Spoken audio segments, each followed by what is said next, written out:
میرے آقا کی ازواج مطہرات ہیں، 11 بیوی ہیں، ان میں عدل میرے نبی پہ لازم نہیں ہے۔ میرے نبی کو استثناء دے دیا رب نے، آپ کے لیے کوئی ضروری نہیں کہ اپنی بیویوں کے درمیان برابری کریں، جس کے پاس آپ مرضی ہے رہیں،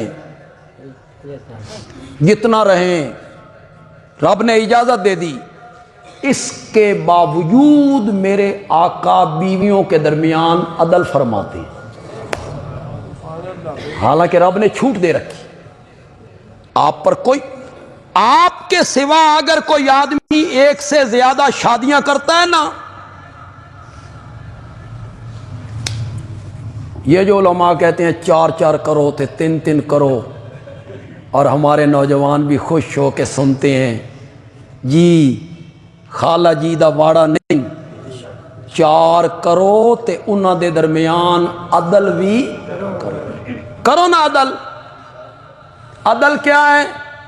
کپڑے ایک جیسے لے کے دینے ہیں، مکان ایک جیسے دینے ہیں، ایک دن رات ایک کے پاس رہنا ہے تو ایک دن رات دوسری کے پاس رہنا ہے، یا ایک ہفتہ ایک بیوی کے پاس رہنا ہے تو دوسرا ہفتہ دوسری بیوی کے پاس رہنا ہے۔ عدل کرنا ہے، عدل۔ اگر کسی آدمی نے ان بیویوں کے درمیان عدل نہیں کیا تو قیامت کے دن اس طرح اٹھے گا کہ اس کا ایک طرف فالج زدہ ہوگا۔ یہ جڑے لوگ تو سنانے ہیں بھئی 4 کرو تے 3 کرو، نال یہ بھی سنانے ہیں، یہ نہیں سنا، خوش ہیں جی 3 کی اجازت ہو رہی ہے جی، نہیں۔ قرآن نے کہا مثنا و ثلاثہ و رباع۔ یتیم بچیوں سے شادی کر کے ان کے مار لیتے ہو۔ برادری میں کوئی یتیم بچی ہو گئی، چچا کی بہن یتیم ہو گئی، اس کے نام جائیداد ہے تو چلو جی اس نال شادی کرو، جائیداد باہر نہ جائے، پھر اسے مار نہیں دیتے ہو، پھر اس کے ساتھ انصاف نہیں کرتے ہو۔ اگر تم ان یتیم بچیوں کے ساتھ انصاف نہیں کر سکتے ہو تو دوسری عورتوں سے شادی کرو، مثنا و ثلاثہ و رباع، 2 3 4 برابر دی برادری نال کرو نا۔ توڑا مکو ٹھپن ہو، ظلم کرو تو وہ بولیں، وہ ترکڑے بندے ہون، ادھر کرو نا شادیاں۔ یہ اجازت دی، یہ اجازت دی، اور ساتھ کیا کہا؟ اس کے ساتھ کیا کہا؟ اگر تم ان کے درمیان انصاف نہ کر سکو فواحدتاً، پاکستانیوں کو تو ایک بھی نہیں سنبھالی جاتی، فواحدتاً تو پھر ایک۔ آپ کا تجربہ کیا کہتا ہے؟ آپ کا مشاہدہ کیا کہتا ہے؟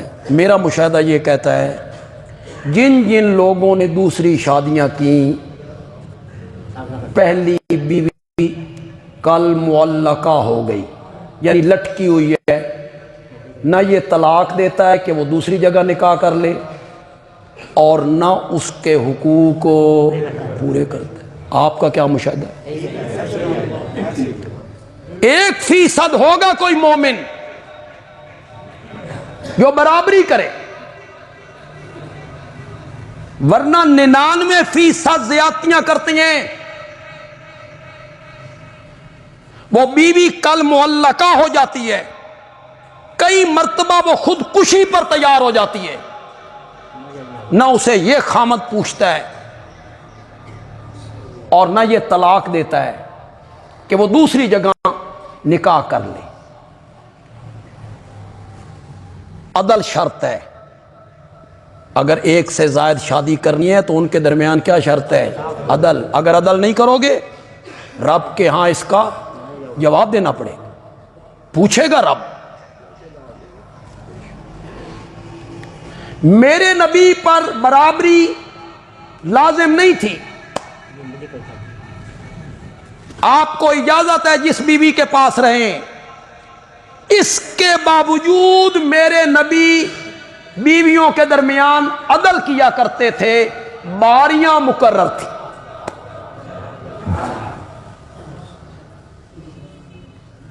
دل جو ہے یہ کسی کے اختیار میں نہیں.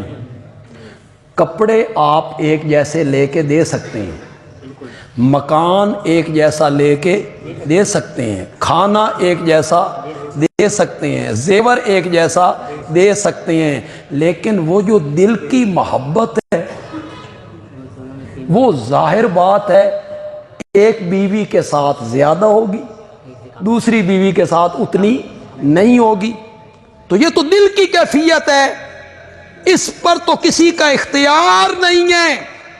میرے آقا رب سے دعا کرتے ہیں, مولا جو میرے اختیار میں ہے میں بیویوں کے درمیان عدل کرتا ہوں, انصاف کرتا ہوں. فلا تواخذنی فی ما تملکو ولا املکو. اس معاملے میں میری پوچھ نہ کرنا جو تیرے اختیار میں ہے میرے اختیار میں نہیں ہے. یعنی الحب والمودت, پیار محبت وہ میرے اختیار میں نہیں ہے. مولا مجھے تمام بیویوں سے زیادہ عائشہ کے ساتھ محبت ہے. یہ دعا مانگ رہے ہیں.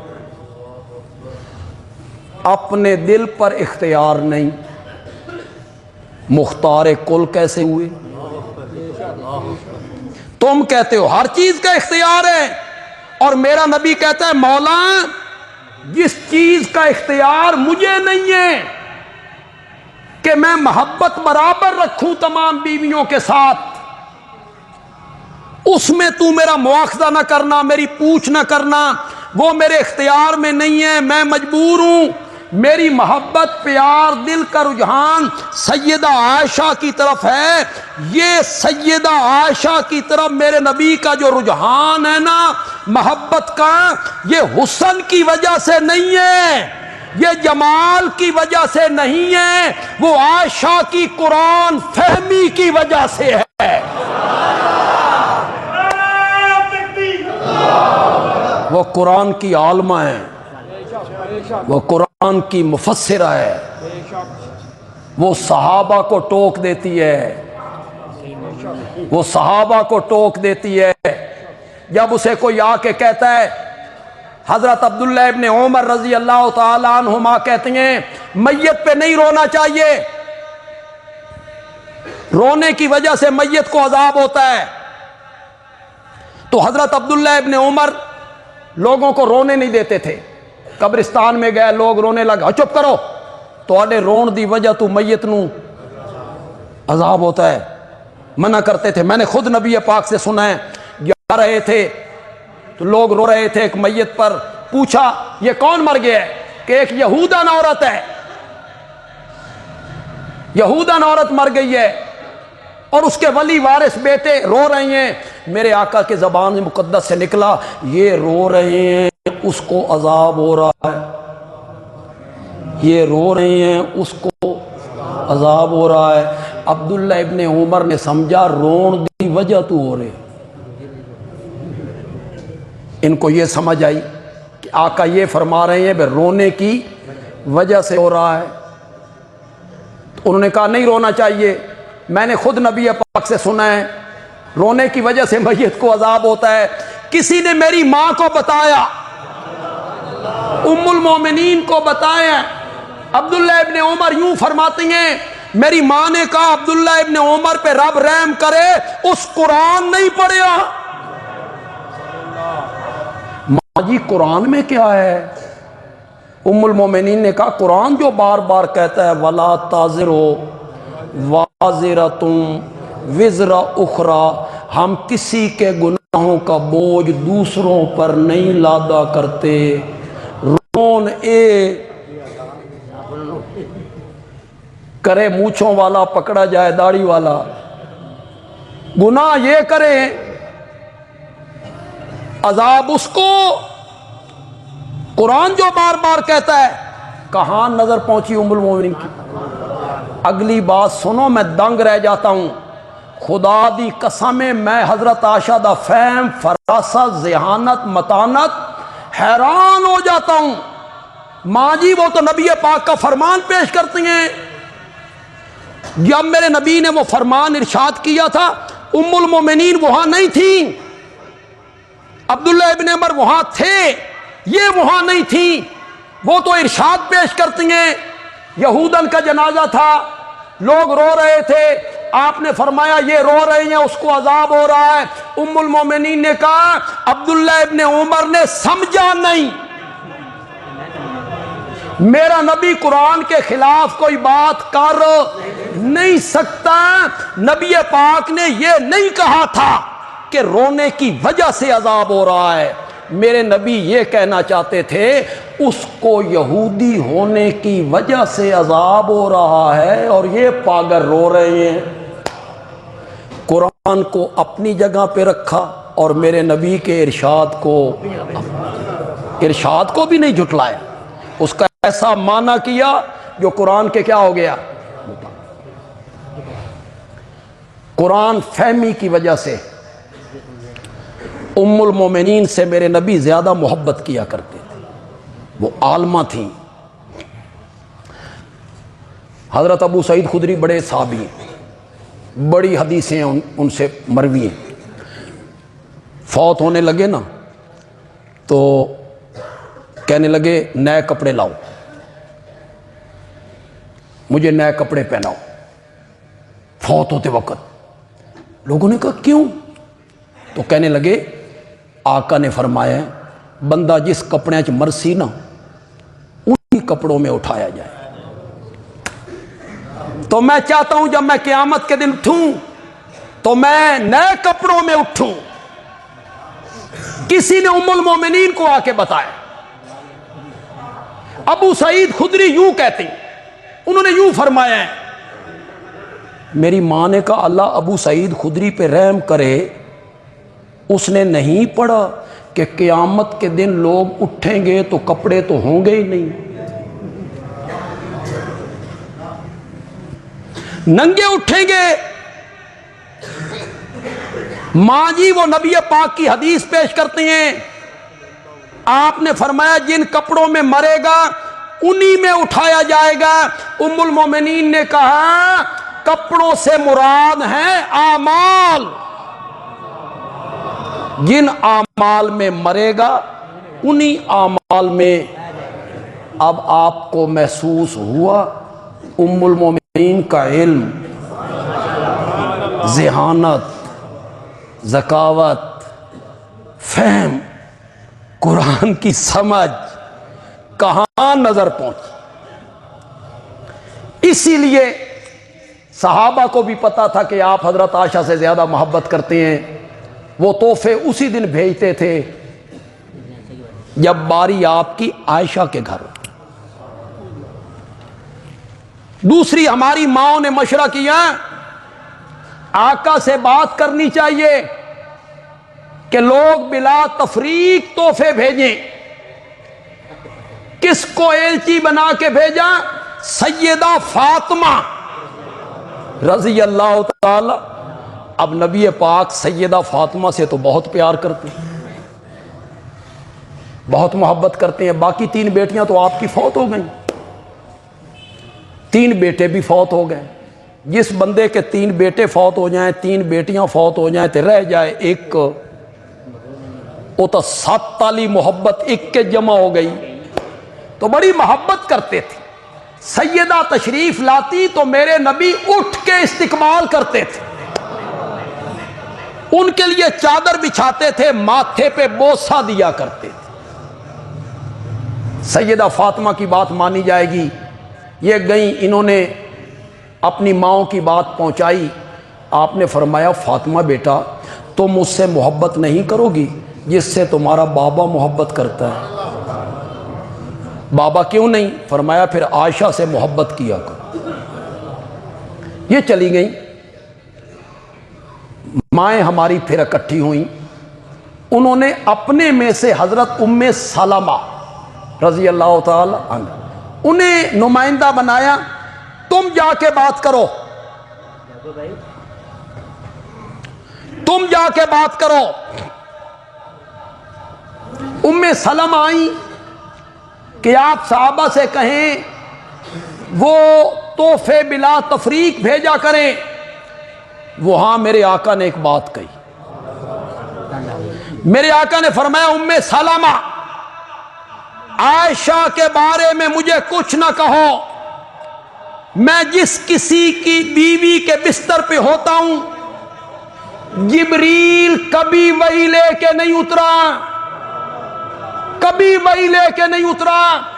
عائشہ میری وہ زوجہ ہے، میں اس کے بستر پہ ہوتا ہوں جبریل وہاں بھی قرآن لے کے اتر پڑتا ہے۔ عائشہ کے بارے میں مجھے کچھ نہیں۔ بڑے بد نصیب لوگ ہیں جو اس خاتون پہ بھی تبرہ کرتے ہیں۔ کبھی کہتے ہیں نکی اماں تمہیں شرم نہیں آتی بات کرتے ہوئے؟ تم بھی مسلمان ہو، تم بھی مسلمان ہو۔ بندیالوی کے اس جملے کو کتنے لوگ سمجھیں گے، کہاں کہاں جا کے ضرب لگے گی۔ حضرت سیدہ عائشہ مومنہ دی ماں ہے، اس کی وہ مومنوں کی ماں ہے، ام المومنین ہے، مومنوں کی ماں ہے، وہ جس کی طہارت و پاکیزگی میں رب نے قرآن میں سورت نور اتاری تھی اور اس کی پاک دامنی کا اعلان کیا تھا۔